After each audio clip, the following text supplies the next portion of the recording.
കരുണയാൽ പാരിൻ്റെ പാപങ്ങൾ കഴുകിക്കളഞ്ഞവനെ, അടിയങ്ങൾ നിന്നാമം വാഴ്ത്തിടുന്നു. Hallelujah hallelujah. മറ്റേ പാട്ട് വേറൊരു പാട്ടുണ്ടല്ലോ,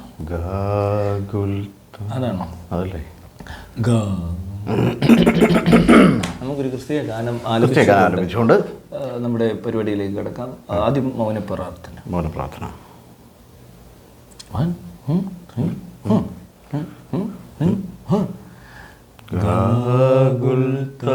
മലയിൽ നിന്നും വിലാപത്തിൻ മാറ്റൊലി കേട്ടു, ഏവമെന്നെ ക്രൂശിലേറ്റുവാൻ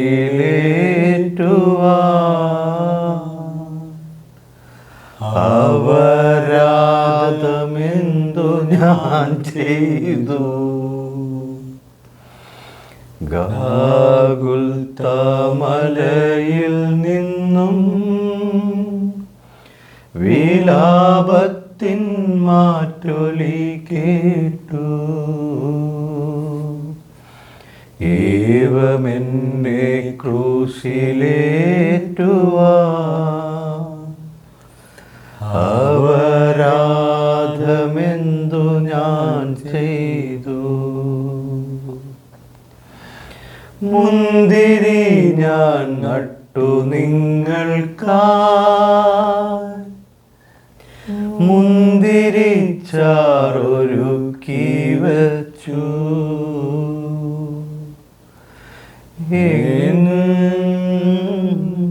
എങ്കിലും ഈ കയ്പു നീരല്ലോ ദാഹശാന്തിക്കെനിക്കു നൽകി. അതൊരു പ്രശ്നമുണ്ടല്ലോ, ഇതൊരു പരിതാപം പറഞ്ഞ ഒരു സങ്കടം പറഞ്ഞ പോലെ ഉണ്ട്. യേശുവിനെ നാളെ നിങ്ങളെ ചാട്ടുകാരിട്ട് അടിച്ച് കുന്തം കൊണ്ട് കുത്തി മുൾക്കിരീടം വെച്ച് ക്രൂശി തറച്ച് പിന്നെ സങ്കടപ്പെട്ടല്ല, പിന്നെ ദൈവമല്ലേ. അത് കഴിയുമ്പോൾ ഉടനെ കയ്പ് നീരും കൊടുത്തു. അപ്പൊ എന്ത് പരിപാടിയാണ് കാണിച്ചത്, എന്തൊരു അപരാധമാണ് കാണിച്ചതെന്നല്ലേ പറഞ്ഞത്. ചോദ്യം അതല്ല, പുള്ളി ദൈവമാണല്ലോ, പുള്ളി കരയുന്നതായിട്ടാണല്ലോ ഈ പറയുന്നത്. അതെ, അത് ഗാഗുൽത്താ മലയിൽ നിന്നും വിലാപത്തിന്റെ മാറ്റൊലിയാണ് കേട്ടത്. അതെ അതെ അതെ. ദൈവം കിടന്ന് കരയാന്നൊക്കെ പറഞ്ഞാ എന്തിനാ അവിടെ ദൈവം മനുഷ്യനായിട്ട് അവതരിച്ചാണല്ലോ. ദൈവത്തിന് 1000 ഭാര്യമാര്, അതിന് കുഴപ്പമില്ല. ദൈവത്തിന് കരയുന്നതിനാണോ കുഴപ്പം? കരയട്ടെ. ദൈവമാണെങ്കിൽ അത് ഇമോഷൻസ് ഉണ്ടാവില്ലേ? പിന്നില്ലാതെ. ദൈവത്തിന്റെ കണ്ണുനീർ തുള്ളി താഴേക്ക് വീഴുന്നത് ഇത് മറ്റേ ഇതിനകത്തുണ്ട്. ഇതാണ് ആ പടത്തിലുണ്ട്. ഏതാണെന്നറിയോ? മറ്റേതാണോ? Passion of the Christ. അതെ അതെ അതെ. മോളിൽ നിന്ന് തുള്ളി ഇങ്ങനെ താഴോട്ട് വീഴുന്നുണ്ട്. അതൊരു ദൈവത്തിന്റെ കണ്ണുനീര്. ദൈവം കുറച്ചുകൂടെ കരഞ്ഞ് തൂറിയുന്ന തീട്ടം വരെ താഴെ അവരെ കാണിച്ചു. ദൈവത്തിന്റെ തൂട്ടം, ദൈവത്തിന്റെ തീട്ടം, ദൈവത്തിന്റെ മൂത്രം. ദൈവേഷ്. അത് ശരിയാ കേട്ടോ. കയ്പ് നീരൊക്കെ ദൈവത്തിനൊരു കയ്പ് നീരാണോ? അതെ, ശരിയാ പറഞ്ഞത് ശരിയാ. എല്ലാ പാട്ടും അങ്ങനെയൊക്കെയാണ്. ഇവിടെയുള്ള ഒരു മനുഷ്യനെ വെച്ചിട്ടാണ് ഈ ദൈവമാക്കി പാടുന്നത്. മറ്റേ നമ്മൾ ഡ്യൂൺ 2 പറഞ്ഞ ഡയലോഗ് അങ്ങനെയൊക്കെ പറഞ്ഞു കഴിഞ്ഞാൽ പിന്നെ യേശുവിനെ ക്രൂശിച്ചെന്നൊക്കെ പറഞ്ഞാൽ സങ്കടപ്പെടേണ്ട കാര്യമൊന്നുമില്ല. യേശുവിന് ഇവിടെ വേദന. യേശുവിന് അങ്ങനെ ഒരു വേദന ഇല്ലല്ലോ. യേശു അതിനാണല്ലോ വന്നത്. അതെ, കാര്യങ്ങൾ കാണിച്ചു കൊടുക്കാൻ വന്നു, ആക്ട് ചെയ്തു, പോയി. അയാൾ എന്നെ തല്ലിക്കുന്നു, അയാൾ എന്നെ നെഞ്ചത്ത് കുത്തിക്കുന്നു. അതെ, ശരിക്കും ചതിക്കപ്പെട്ടത് യൂദാസാണ്. പിന്നില്ല, യൂദാസ് ആണെങ്കിൽ വിചാരിച്ചു ഇയാൾ ഭയങ്കര സൂപ്പർ പവർ ഒക്കെ ഉള്ള ആളാണല്ലോ, ഒരു കാരണവശാലും ഇയാളെ പിടിക്കില്ലാന്ന് വിചാരിച്ചിട്ടാണ് ആ ചില്ലറ എന്തെങ്കിലും ഒരു ആവശ്യത്തിന് എന്തെങ്കിലും കാര്യം ഉണ്ടാവൂലേ. എന്നാൽ ഇത് വേറൊരു കാര്യം കൂടി ഉണ്ട്. ഈ ദൈവത്തിന് ഓൾറെഡി അറിയാം യൂദാസ് ഇത് ചെയ്യുമെന്ന്. എന്നാ പിന്നെ യൂദാസ് അത് ചെയ്യാതിരിക്കാനുള്ള ഒരു പരിപാടി. ദൈവത്തിന് വേറൊരു കാര്യം കൂടി അറിയാം, യൂദാസ് ആത്മഹത്യ ചെയ്യുമെന്ന്. മനസ്സിലാവോ? അതും അറിയാം ദൈവത്തിന്. എന്തിനേക്ക് അറിയണത്? അതിന്റെ ആവശ്യം എന്തിരിക്കുന്നു? എന്തിനാ ഇങ്ങനെയൊക്കെ ചെയ്യുന്നേ? അല്ല, ഇത് പുള്ളി ഭൂമിയിൽ വന്ന് നാട്ടുകാരെ മുഴുവൻ പഠിപ്പിക്കാണല്ലോ. ഒരു കാരണത്തടിച്ചാൽ മറു കാരണം കാണിക്കണമെന്നാണല്ലോ പുള്ളി പറയണത്. അപ്പൊ ആ സീൻ പഠിപ്പിച്ചാണ്. അതല്ലാതെ ദൈവത്തിന് വേറൊരു മാർഗവും ഇല്ല. അല്ല, ഈ പുള്ളി പറയുന്ന സാധനം എന്ന് പറഞ്ഞാൽ ഈ ഭൂമിയിൽ ജനിച്ച എല്ലാ മനുഷ്യർക്കും മറ്റേ ഇതുണ്ടെന്ന് പറയണേ, ഇത് പാപം ജന്മനാൽ കിട്ടുന്ന ഒരു പാപം ഉണ്ടല്ലോ. ആ പാപം മാറാൻ വേണ്ടിയാണ് പുള്ളി വന്ന് മരിച്ചിട്ട് ഉയർത്തെഴുന്നേറ്റ് പോയെന്ന് പറയണത്. എന്നിട്ട് പിന്നെ ഇവരെ മാമോസം കൂടെന്തിനാന്ന് അറിയില്ല ആൾക്കാരെ. വേറെ ചോദ്യമാണ്. അല്ല, അതിനെന്തിനാ ഇങ്ങനെയൊക്കെ ചെയ്യുന്നതെന്ന്? ഇതൊക്കെയല്ലേ ദൈവത്തിന്റെ ഒരു ഫണ്ട്. സാധനം തീരണം. സർവശക്തൻ, സർവവ്യാപി, സർവജ്ഞാനി എന്നും പറയരുത്. കുറച്ച് ടൈം എടുക്കുമെന്ന് ദൈവത്തിന്. എങ്കിലും ഈ കൈപ്പു നീരല്ലോ ദാഹശാന്തിക്കെനിക്കു നൽകി. അയ്യോ പാവം, കരഞ്ഞു പാവട യേശു പാവട യേശു പാവട എന്തല്ലേ പാവ യേശു. പക്ഷെ മാറിയിടോ, പിന്നെ ഇങ്ങോട്ട് വന്ന് ബന്ധുക്കോസ് വന്നതോടെ കളം മാറി, കഥ മാറി. അക്കരയ്ക്കു യാത്ര ചെയ്യും സിയോൻ സഞ്ചാരി, ഓളങ്ങൾ കണ്ടു നീ ഭയപ്പെടേണ്ട, ഭയപ്പെടേണ്ട, കർത്തൻ കൂടെയുണ്ട്. അല്ല അങ്ങനെ ഭയപ്പെടേണ്ട, അങ്ങനെ കാറ്റിനെയും കടലിനെയും നിയന്ത്രിപ്പാൻ കഴിവുള്ളോൻ പടകിലുണ്ട്. അക്കരയ്ക്ക് യാത്ര ചെയ്യും സിയോൻ സഞ്ചാരി, ഓളങ്ങൾ കണ്ടു നീ ഭയപ്പെടേണ്ട, ഭയപ്പെടേണ്ട, കർത്തൻ കൂടെയുണ്ട്.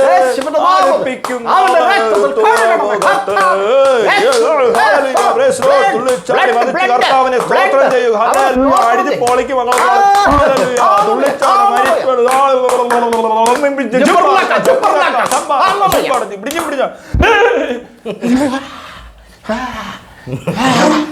സീമാറി അല്ല വേറെ അമ്മച്ചി മറ്റമ്മച്ചി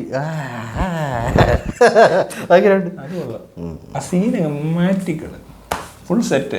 ട്രാക്ക് മാറ്റട പൊളിശരത്തെ, അപ്പൊ തന്നെ ട്രാക്ക് അങ്ങ് മാറ്റി. പിന്നെ അങ്ങോട്ട് അർമാദ ഗാനങ്ങളായിരുന്നു. ഇപ്പൊ DJ സെറ്റ് ചെയ്തേക്കും. ഇപ്പൊ DJ ചാട്ടുവാ, ഇങ്ങനെ ചാടുക കണ്ടിട്ടില്ലേ ഓരോന്ന് പാടുന്നത്. പണ്ടൊക്കെ ഇവിടെ ഒരു ദുഃഖം ഉണ്ടാകുന്ന ഇവിടെയൊക്കെ, അതങ്ങ് മാറി, ദാരിദ്ര്യം അങ്ങ് മാറി. എന്ന് വെച്ചാൽ ഈ സ്വാതന്ത്ര്യമൊക്കെ കിട്ടി അത്യാവശ്യം പട്ടിണിയിൽ നിന്ന് ഇങ്ങനെ കരകയറി വരുന്നതേ ഉള്ളതാണ്. അപ്പൊ എല്ലാവരും ഇച്ചിരി വിഷമത്തിലാണ്. അപ്പോൾ ആ കൃഷി നടക്കത്തുള്ളൂ. അവിടെ കിടന്ന് തുള്ളി ചാടി ഇവർക്ക് ഇഷ്ടപ്പെടത്തില്ല. അതുകൊണ്ട് ആദ്യം ഒരു മയത്തില്. ഇപ്പൊ മറ്റേ സിന്തറ്റിക് ഡ്രഗ്സ് ഒക്കെ സജീവമായിട്ടുള്ളതുകൊണ്ട് ഇവർക്ക് ഇത് പരിപാടി അവതരിപ്പിക്കാൻ എളുപ്പമാണ്, ഇത് പോകുന്നവർക്ക് എളുപ്പമാണ്, കാര്യങ്ങൾ എളുപ്പമാണ്. എന്തെങ്കിലും ഒരു പരിപാടി വേണമല്ലോ. അതെ അതെ അതെ അതെ. ഇപ്പൊ എന്താണ് ഉദാഹരണം പറയണേ, വിശ്വാസികൾക്ക് അടിച്ചിട്ട് ചില്ല് ചെയ്യണ്ട. വിശ്വാസികൾ അടിക്കണ്ട, അല്ലാതെ തന്നെ ചില്ലായതുകൊണ്ട് അവര് വിശ്വാസികൾ അല്ല, ഈ വിശ്വാസികളുടെ വീട്ടിലുള്ള പിള്ളേർക്ക് അടിച്ചിട്ട് ചില്ലിയ ഒരു സ്ഥലം വേണമല്ലോ. അതും ശരിയാ. അവന്മാരടിച്ച് തെറ്റാണ്, നേരെ പാസ്റ്റർമാരെടുത്തോണ്ട് ചെല്ലുന്നു, തുള്ളിച്ചാടുന്നു, മതിക്കുന്നു. ഒരു പാട്ട് കേൾക്കുന്നു, അവർക്ക് ഈ സൗണ്ടിൽ മ്യൂസിക് കിട്ടിയാൽ മതിയല്ലോ, എന്തെങ്കിലും കേട്ടാൽ മതി, മ്യൂസിക് മതി, അതിനകത്ത് ലിറിക്സ് ഒന്നും നോക്കേണ്ട കാര്യമൊന്നും. പിന്നെ അതുപോലെ കുറച്ച് സ്പീക്കർ, വൂഫർ, മറ്റേ സാധനമൊക്കെ, ലൈറ്റ്, പിന്നെ സ്ക്രീനൊക്കെ തെളിച്ച് കാണിക്കുന്നുണ്ട്. ഇങ്ങനെ വേറൊരു പരിപാടി ഇങ്ങനെ നടക്കുന്നുമില്ല. ഇപ്പം വിദേശത്തൊക്കെ നമ്മൾ ഈ പറയുന്ന ഡെവലപ്ഡ് കൺട്രീസിലൊക്കെ ഒരുപാട് ഇവന്റ്സ് ഒക്കെ നടക്കും അല്ലേ, ഫ്രൈ പാർട്ടീസും പബ്ബും ഡാൻസും ഒക്കെ നടക്കുന്നതിനിടയിൽ കയറി ഇമാതിരി കൂറ തരംതാന്ന അതപ്പതിച്ച ഒലിഞ്ഞ മ്യൂസിക് കേട്ടോണ്ടല്ലോ. മറ്റേ പുള്ളി ചോദിച്ചാൽ അപരാധം എന്ത് ഞാൻ ചെയ്തു, അപരാധം പുള്ളിയല്ലേ ഇത്, ഇവിടെ ഇവരാ ചെയ്തോളൂ അപരാധം. അത് തന്നെ, ആ അപരാധം നിർത്തിയിട്ടില്ല യേശു. ഇവന്മാര് മൊത്തം അവരാധോ ഇപ്പൊ യേശുവിന്റെ യേശു ഇപ്പൊ ഇങ്ങനെ യേശുവിന്റെ ഒരു അവസ്ഥ പ്രാർത്ഥനയൊക്കെ കേട്ട് കഴിഞ്ഞാൽ പ്രാർത്ഥിക്കുന്ന യേശുവിനോട് മനസ്സിലായി. ഈ പ്രാർത്ഥന യേശുവൊക്കെ തെറിച്ച് പറന്നു പോയി. യേശു പേരില്ലെന്ന് യേശുവിൻ്റെ ഒക്കെ ഒരു കാര്യം. യേശു ഇങ്ങനെ ഉയർത്തെഴുന്ന എങ്ങോട്ടാ പോയെന്ന് എനിക്ക് മനസ്സിലാകാത്തത്. സ്വർഗം അത് എവിടെയാണ്? ഇങ്ങനെ പോയാൽ ഒരു പരിധി കഴിയുമ്പോൾ ഇത് പൊടിഞ്ഞു പോകത്തില്ലേ, ബോഡി ഒന്നും എത്തത്തില്ല. അത് ഉറപ്പാണ്. ഇതിനകത്ത് വേറെ പ്രശ്നമുണ്ട്, അത് ജൈവമായതുകൊണ്ട് അതും എത്തിക്കുമായിരിക്കും. ഈ മറ്റേ ഇതുണ്ടല്ലോ, ഈ പ്രപഞ്ചം ഇങ്ങനെ വികസിച്ചുകൊണ്ടിരിക്കുകയാണല്ലോ. അതെ, പ്രപഞ്ചം അങ്ങനെയാണല്ലോ പറയുന്നത്, പ്രപഞ്ചം വികസിച്ചുകൊണ്ടിരിക്കുകയാണെന്നാണല്ലോ സയൻസ് പറയുന്നത്. അത് ലിമിറ്റ്ലെസ് ആണ്, ലിമിറ്റ്ലെസ് ആയിട്ടുള്ള സാധനം വികസിക്കുകയാണെന്ന് പറയുന്നത്. അയ്യോ, അതെങ്ങനെ വികസിക്കുന്നു? ഭയങ്കര പ്രശ്നമാണ് അത്. ഓൾറെഡി അങ്ങനെ അതെങ്ങനെയാന്ന് വെച്ചാൽ അങ്ങനെ ആന്ന് പറയും, അത്രേ ഉള്ളൂ. വികസിക്കുക എന്ന് പറഞ്ഞാൽ അതുകൊണ്ടാണ് ഞാൻ ഈ യേശു ഉണ്ടെന്ന് വിശ്വസിക്കുന്നത്. അല്ല, താനെന്നാ പണ്ടുള്ളവൻ, അതായത് 1900 വേണ്ടല്ലേ, ഇതിന് 12,000 വർഷം മുമ്പായില്ലേ, 1000 വർഷം മുമ്പ്, 1000 വർഷം മുമ്പുള്ള ഒരാള് യേശു ഉയർത്തെഴുന്നേറ്റ് പോയി എന്ന് പറയുമ്പോൾ ആകാശത്തിലോട്ട് പോയി. അവൻ ഈ ആകാശം എന്ന് പറഞ്ഞ ഒരു ഉറച്ച നീല എന്തോ ഒരു സാധനം, ഇത്രയും ദൂരത്തിരിക്കുന്ന സംഭവം, അവിടെയാണല്ലോ സ്വർഗം. അവിടെ ദൈവം കസേരയൊക്കെ ഇട്ടിരിക്കുന്ന പടമൊക്കെ വരച്ചിട്ടുണ്ട്. അപ്പൊ അങ്ങനെ ഒരു സെറ്റപ്പ്, മാലാക്കി അങ്ങനെ വലിയ സാധനം, ഭയങ്കര സെറ്റപ്പ്, ഗേറ്റ്, സ്വർഗവാതിൽ, ഇതെല്ലാം സ്വർഗവാതിലിൽ നിന്ന് ഭൂമിയിൽ നിർഗളിക്കും പ്രകാശമേ, അന്തമായി വന്നു വീശിയാനന്ദം തന്ന പൊന്നിളം തെന്നലേ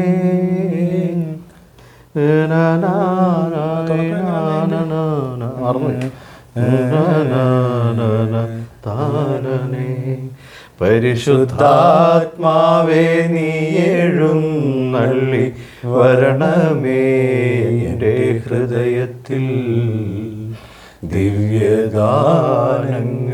ചിന്തിയെന്നുള്ളിൽ ദൈവസ്നേഹം നിറയ്ക്കണേ.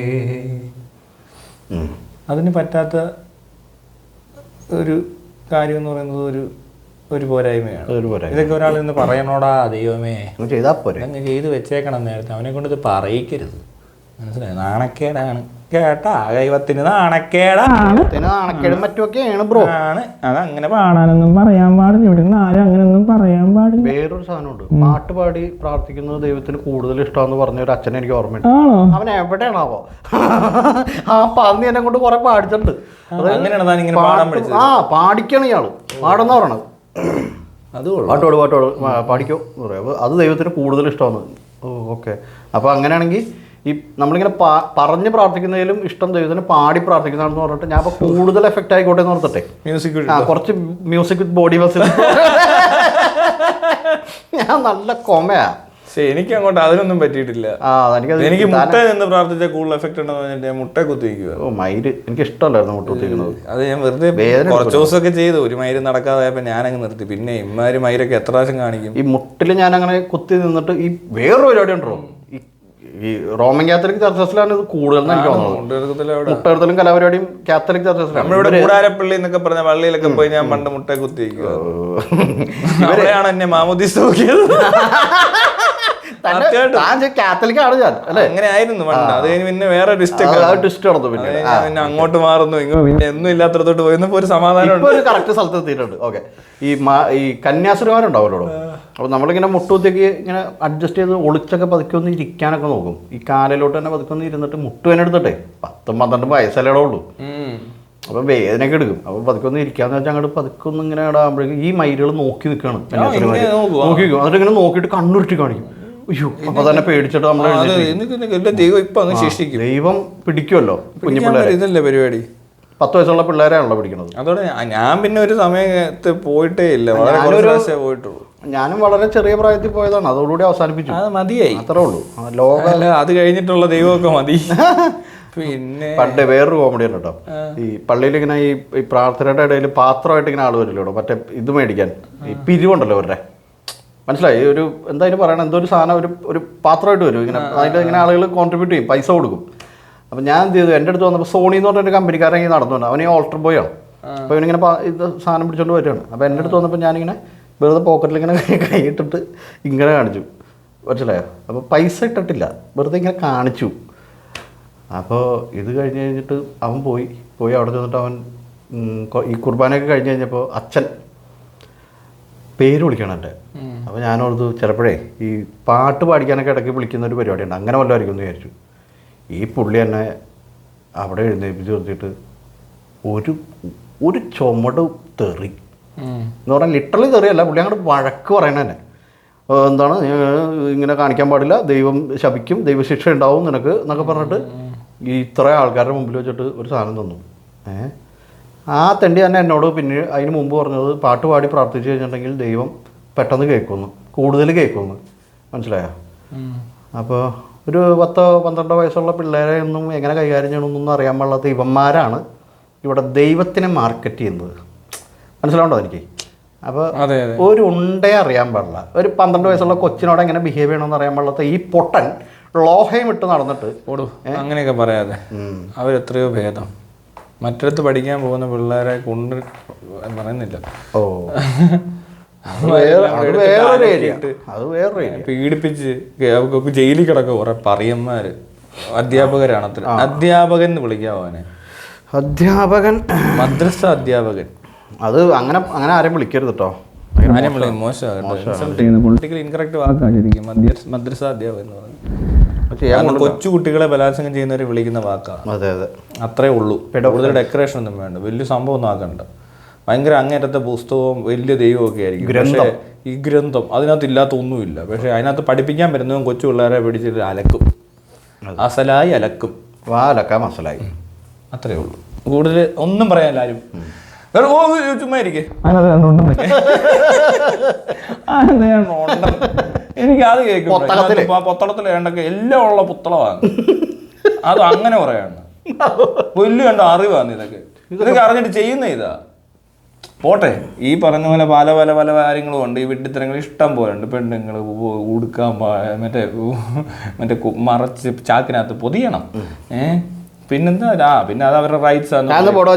സുന്നത്തെയും കൊച്ചു പിള്ളേരുടെ ബോഡിയിൽ അവരുടെ അനുവാദം ഇല്ലാതെ ഈ പറഞ്ഞൊരു സെൻസിറ്റീവ് പാർട്ട് വെറുതെ ആവശ്യമില്ലാതെ എന്തിനാന്ന് പോലും അറിയത്തില്ല. ലോകത്ത് വേറൊരിടത്തും ഇല്ലാത്തൊരു പ്രത്യേകതരം സുരക്ഷയും എല്ലാം എന്തോ അസുഖമുള്ള പറയന്മാരാന്നുള്ള രീതിയിൽ എത്തിക്കളയാണ്.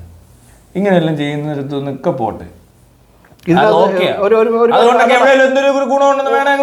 പ്രശ്നം കൂടി ഉണ്ട് അതിനകത്ത്. അങ്ങനെ ചെയ്യുന്നതിനെ കുറിച്ച് അതിനകത്തൊരു പ്രശ്നം ഉണ്ടെന്ന് ഈ സമൂഹത്തിൽ ആർക്കും മനസ്സിലായിട്ടില്ല. അത് മനസ്സിലാകത്തില്ല. ഈ സൊസൈറ്റിക്ക് ആർക്കും മനസ്സിലായിട്ടില്ല, ഗവൺമെന്റിന് മനസ്സിലായിട്ടില്ല. ഇവിടെ ചൈൽഡ് വെൽഫെയർ മറ്റേ സാധനമുണ്ട്, മനസ്സിലായിട്ടില്ല ആർക്കും. പോട്ടെ, ഇപ്പൊ സർക്കംസൈസ് ചെയ്തതിന് ശരിയാ, അതിനകത്ത് സെൻസേഷൻ പോയി. കുഞ്ഞു പിള്ളേരെ അങ്ങനെ ചെയ്യാൻ പാടില്ല. അങ്ങനെ ഒരു പ്രായമാകുമ്പോഴത്തേന് ഇതിന് വലിയ ഗുണമൊന്നും ഇല്ല. ഈ പറയുന്ന വ്യക്തിക്ക് അതുകൊണ്ട് പ്രത്യേകിച്ച് ഗുണമൊന്നും ഇല്ല. പ്ലഷർ പോയി. വ്യത്യാസം വരും. ഒന്നാമത്തെ കാര്യം, ഈ സെൻസിറ്റിവിറ്റി എന്ന് പറയുന്നത് കൂടുതലും ഈ ഏറ്റവും കൂടുതൽ നെർവ് എൻഡിങ്സും അതൊക്കെ ഉള്ളത് ഈ ഫോസ്കിൻ്റെ ആ ഇന്നർ സൈഡാണ്. അതായത് നമ്മളിങ്ങനെ സ്കിൻ റിമൂവ് ചെയ്ത് കഴിയുമ്പോൾ അതിൻ്റെ ഇന്നർ സൈഡ് തൊട്ടാൽ അറിയാം, അവിടെ പ്രത്യേകം വേന എടുക്കും. അതേസമയം അതിൻ്റെ ഹെഡിലൊന്നും തൊട്ടാൽ അത്രയും വേന എടുക്കത്തില്ല. അത്രയും സെൻസിറ്റീവാണ്. മാത്രമല്ല, ഇതിപ്പോൾ വെജനയുടെ അകത്തോട്ട് പോയാലും ഈ സ്കിന്നുള്ളത് കൊണ്ടുള്ള വ്യത്യാസമുണ്ട്. മറ്റേത് അതൊന്നും ഇല്ല. ഇത് വെറുതെ ഇങ്ങനെ വല്ല അവസ്ഥയിലാണ്. ഇതൊക്കെ തഴമ്പിച്ച് കഴിഞ്ഞുള്ള അവസ്ഥ വളരെ ശോകം പരിപാടി. ഇതിനകത്ത് ഏറ്റവും കൂടുതൽ കവർ ചെയ്ത് വെക്കുന്നതിന്റെ കാരണം തന്നെ അതാണ്. അതിനാ സെൻസിറ്റിവിറ്റി ഉണ്ടെങ്കിൽ ആ പ്ലഷർ കൂടുതലാണ്. അതുകൊണ്ട് പ്രത്യേകിച്ച് വ്യത്യാസമൊന്നും ഉണ്ടാക്കുന്നില്ല. ഈ സീക്രട്ട് സ്കൽ എനിക്ക് ഇതിനെക്കുറിച്ച് കൂടുതൽ സംസാരിക്കണമെന്നുണ്ട്, പക്ഷെ ഞാൻ അതിലേക്ക് കടക്കുന്നില്ല. വേണ്ട. ഈ സീക്രട്ട് സ്കലിനെ പോലത്തെ പരിപാടികളും അല്ലെ ഡിലേഡ് ഇജാക്കുലേഷൻ പോലത്തെ പരിപാടികളൊന്നും ഇതുമായിട്ട് റിലേറ്റ് ചെയ്ത് നിൽക്കുന്ന കാര്യമല്ല. അതിനേക്കാൾ വലിയ മണ്ടത്തില്ല. ചില പൊട്ടന്മാർ വന്നിട്ടിരുന്ന് പറയുക, ഇത് ഇങ്ങനെ ആയതുകൊണ്ട് കുറച്ചുകൂടി ടൈമാണ് കിട്ടും, അതുകൊണ്ട് പെണ്ണുങ്ങൾക്ക് ഭയങ്കര സഹായത്. അതെന്തൊരു മണ്ടത്തിലാണെന്ന് എനിക്കറിയത്തില്ല. അങ്ങനെ ആണെങ്കിൽ തന്നെ ഒരു കാര്യമുണ്ട്, ഇത് പെണ്ണുങ്ങളെ മാത്രം സൂചിച്ചാൽ മതിയോടെ. ഇവൻ പിന്നെ എന്തിനാ നിൽക്കുന്നത്? ഇവൻ ആരാ? ഇവനെന്തോ മരോ? ഇവൻ മരമല്ല, ഇവൻ അങ്ങനത്തെ പൊട്ടത്തിലൊന്നും പറയരുത്. അത് മഹാപണ്ഡിതരെ കാണിച്ചേക്കുന്നത്. ലോകത്ത് വേറൊരാൾക്കും ഇല്ലാത്തൊരു പ്രശ്നം ഉണ്ടെന്നും പറഞ്ഞ് എന്തോ പേടിച്ചിട്ടാണോ ജൂതന്മാരുടെ പരിപാടിയാണോ? ഏത് കാലഘട്ടത്തിൽ ചെയ്താണേലും അതൊരു അങ്ങനെ ചെയ്യേണ്ട ആവശ്യമൊന്നും ഇല്ല. അതുപോലെ തന്നെ ഡ്രസ്സ്, അത് അറബികൾ ഈ മുഖമൊക്കെ മറിഞ്ഞ് നടക്കുന്നത് പൊടിക്കാറ്റ് വരുമ്പോൾ പൊടി കയറാതിരിക്കാനാണ്. അല്ലാതെ അതൊന്നും ഇവിടെ കൊണ്ട് തിട്ടേണ്ട ഒരാവശ്യമില്ല. ഈമാര് ഹ്യൂമിഡിറ്റി ഉള്ള ക്ലൈമറ്റിൽ മഴയൊക്കെ പെയ്ത് കിടക്കുന്നത്, നല്ല തണുപ്പോ പൊടിക്കാറ്റോ ഒന്നും ഇല്ലാത്തടത്ത് കയറി ഈ മൂക്കും മറിച്ചൊന്നും നടക്കേണ്ട ആവശ്യമില്ല. അവിടെ ആണുങ്ങൾ ഇടുന്ന ഡ്രസ്സെല്ലാം ഇവിടുത്തെ ആണുങ്ങൾ ഇടുന്നത്. അവിടെ ആണുങ്ങൾ പണ്ടെന്തോ മുഖം മറിച്ച് നടന്നുകൊണ്ടിരുന്നത്. നല്ലടൂ അവിടെ ഇവര് ഈ ഡ്രസ്സ് ഇട്ട് കിടക്കണമെങ്കിൽ ആണുങ്ങൾക്ക് മറ്റേ ഡ്രസ്സ് ഇട്ട് കിടന്നു, മറ്റേ ഡ്രസ്സ് ഇട്ട് മുഖം മറിക്കണം. പിന്നെ തല തിളായിപ്പും വേണം. ഏത് സമയത്തിൽ ഒരു തെങ്ങ കയറാൻ തോന്നി കയറണ്ടേ? അറബികൾ അങ്ങനെ തളപ്പ് തലയെ വെച്ചതായി കാണുന്നേ. എന്നിട്ട് അതും തൂക്കിക്കൊണ്ട് പിന്നെ നടക്കുക. അതൊന്നും ഇവിടെ ഇല്ലല്ലോ. ഇതൊന്നും അങ്ങനെ എടുക്കത്തില്ല. മനസ്സിലായോ? ആവശ്യമുള്ളത് എടുക്കുള്ളൂ. അതൊക്കെ ഉള്ളൂ. തോന്നിയ പോലത്തെ പരിപാടികളാണ്. എന്നിട്ട് ഈ സാധനം എത്തി ആളുകൾ ഒരുമാതിരി മരവിപ്പിച്ച് അവര് ജീവിതത്തിലെ പ്ലഷർ മനസ്സിലായിട്ടുണ്ട്. ഞാൻ ഒരുപാട് പേര് ചോദിച്ചിട്ടുണ്ട് ഇതിനെപ്പറ്റി, വ്യത്യാസമുള്ളതിനെ പറ്റി. പക്ഷെ അവർക്ക് അറിയത്ത് പോലും ഇല്ല. അതെങ്ങനെ അറിയാനാ? നമുക്ക് നേരത്തെ തന്നെ ഇല്ല. എല്ലാവരും ഇവര് എന്ത് ചെയ്യാൻ പറ്റും? ഇവരെ കൊണ്ട് ഗീവ് മൈ ഫോസ്കിൻ ബാക്ക് എന്നൊരു ക്യാമ്പയിൻ നടന്നിട്ടുണ്ട്. അത് ഉപേക്ഷിച്ച് ചെയ്യുമ്പോൾ അത് വേണം എങ്ങനെ കൊടുക്കാൻ? മനസ്സിലായി? അത്രയ്ക്ക് നാശമാണ്. ഒരു മനുഷ്യനെ നശിപ്പിക്കാൻ തീരുമാനിച്ചത് ഒരു കാലത്ത് മതം ഉപേക്ഷിക്കാൻ പോലും പാടില്ലെന്ന് എഴുതി വെച്ചേക്കുന്നതുകൊണ്ട് അവനെ തല്ലിക്കൊള്ളൂ എന്നൊക്കെ പറഞ്ഞിട്ടുള്ളത് കൊണ്ട് കുഴപ്പമില്ല. പിന്നെ ഫോർസിന് അടിച്ചവൻ്റെ തല പീസ് ആക്കിയേക്കാൻ അതുപോലത്തെ ഒരു മതമാണ്. ഏറ്റവും അലമ്പ് ശരിക്കും ഇസ്ലാം മതം തന്നെയാണ്. ഈ രീതിക്കൊക്കെ നോക്കിയാൽ ബോഡിയൊക്കെ കയറി പണിയും എന്തൊക്കെ തോന്നി പ്രശ്നമൊന്നുമില്ലടൂ. അവർ വേണേൽ അമ്പലത്തിൽ പോയാൽ മതി. ഇപ്പൊ വ്യക്തിപരമായിട്ട് അങ്ങ് ഇടപെടുകയാണ്, ഭയങ്കര പേഴ്സണലി അങ്ങ് ഇടപെടുകയാണ്. ഒരു മനുഷ്യന്റെ ജീവിതത്തിൽ മതത്തിനകത്തൂടെ അല്ലാതെ ജീവിക്കാനേ പറ്റില്ല എന്നുള്ള പോലെ സെറ്റ് ചെയ്ത് വെച്ചേക്കാം. ഒന്നും ചെയ്യാൻ പറ്റില്ല. അതുമല്ല, കുറച്ചുകൂടി ടോർച്ചർ ചെയ്യും ആൾക്കാരെ. ഇതൊരു ടോർച്ചർ, ജന്മന ടോർച്ചർ. പിന്നെ ഡ്രസ്സ് വഴി ഇവിടെ എല്ലാവരും പറയുന്നത് സ്ത്രീകളുടെ വസ്ത്രധാരണത്തിനെ പറ്റിയൊക്കെ ഭയങ്കര ചർച്ച നടത്തും. എന്നിട്ട് പറയും സ്വാതന്ത്ര്യം ഇല്ല, മറ്റേ ഇല്ല. മനസ്സിലായി? അതിനേക്കാളും ഗതികെട്ടവനായി പുരുഷൻ. മനസ്സിലായില്ലേ? അവന്റെ സെക്ഷൽ പ്ലഷർ എന്ന് പറഞ്ഞ സാധനം അറിയാനേ പറ്റാതെ പോയൊരു മനുഷ്യൻ ഈ ഡ്രസ്സ് വേണേ എപ്പോഴും ഊരിക്കളയാ ഫോർ സ്കിൻ ബാക്ക് ഒന്നും ഇല്ല. ആ ഡ്രസ്സ് മാറ്റിയ പ്രശ്നം തീർന്നു. അവർക്ക് ഏത് സമയത്ത് ചെയ്യാൻ പറ്റുന്നുമുണ്ട്. പക്ഷെ ഇവിടെ ഏറ്റവും കൂടുതൽ പീഡിപ്പിക്കപ്പെടുന്ന പുരുഷനാണ്. അത് അവർ ചർച്ച ചെയ്തേ ഇല്ല. ഞാൻ ഇടയ്ക്ക് ഈ ഫോർ സ്കിൻ ബാക്ക് കേട്ടപ്പോഴാണ് എനിക്ക് മനസ്സിലായത് ഈ ക്യാമ്പയിൻ നടന്നിട്ടുണ്ട് പുറത്ത്. എൻ്റെ ഒരു മുസ്ലിം പെൺസുഹൃത്ത് പറഞ്ഞതേ സ്കിന്നുള്ളതാണ് ഇഷ്ടമായെന്ന് പറഞ്ഞു. അങ്ങനെ പറഞ്ഞിട്ടുണ്ട്. അങ്ങനെയുണ്ട്, അതുള്ളതാ. കാരണം ഇത് ഡിസൈൻ അങ്ങനെയാ. തനിക്ക് മനസ്സിലായോ? ഏതൊരു സാധനം ആണെങ്കിലും അതെ അതെ മനസ്സിലായില്ലേ? അപ്പൊ അതിനെ കേറി ചുമ്മാ അത് ഓൾട്ടർ